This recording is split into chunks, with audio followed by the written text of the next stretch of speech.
The screen glowed, a cold blue rectangle in the dim room. Outside, the city hummed a muted, restless song. Rahul, a software engineer, felt the hum deep in his bones, a dull ache that had become his constant companion. His fingers hovered over the keyboard, but the code refused to form. Another blank line. Another empty space in his mind. It wasn't just the late hour. It was the quiet, gnawing certainty that he was running on fumes. Every line of code he'd written in the past year felt like a forced extraction from a well long dry. The mug beside him, cold and sticky with forgotten coffee, felt like a monument to unfinished tasks and broken promises made to himself. Each breath felt shallow, a mere mechanical function. A subtle tremor ran through his hand, not caffeine, something deeper, a fatigue that seeped into his soul. He leaned back. The cheap office chair groaned under his weight, mirroring the creaks and protests inside him. Loneliness, sharp and distinct, settled in the stale air.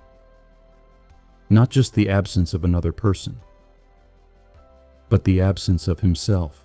Without thinking, Rahul pushed away from the desk. The silence in the apartment felt vast, crushing. He walked to the window. Below, the city lights blinked like tired eyes. He didn't know what he was looking for. Just not this. He grabbed his keys and drove. No direction, just movement. The main roads gave way to side streets, which led him to quieter places. Past forgotten buildings. Past the edge of noise.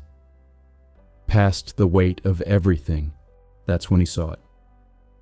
A small, ancient temple tucked beneath a massive banyan tree.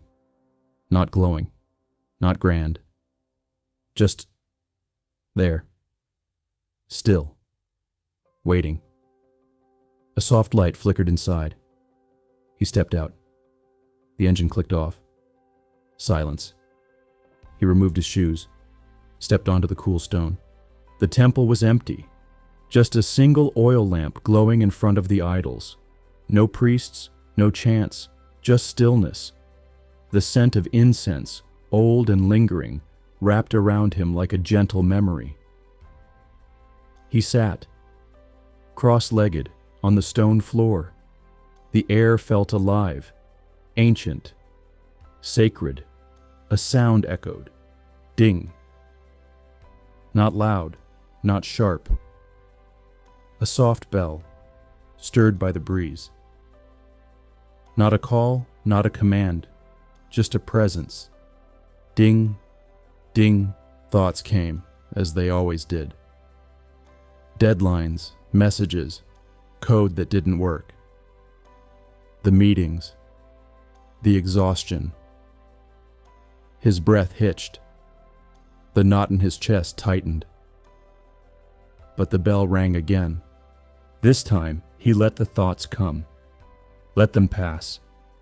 Like clouds across the sky. Ding!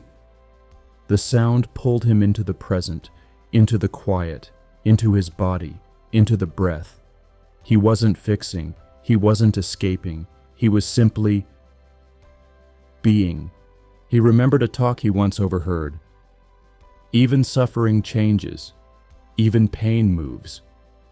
He realized, this too shall pass. The bell rang again. Ding.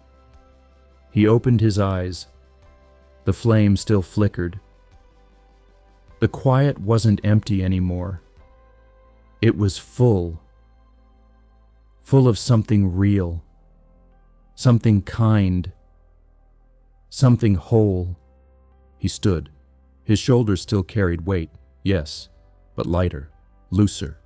The night air felt different, crisp, not cold. And in that moment, Rahul knew. He hadn't been looking for answers. He'd been looking for silence. Not emptiness, presence." He smiled. "A quiet one, the kind that lives deep in your chest," and walked back to the city. Rahul found his purpose of life, and you too. Please like, comment, share, and subscribe to our YouTube channel for more stories like this.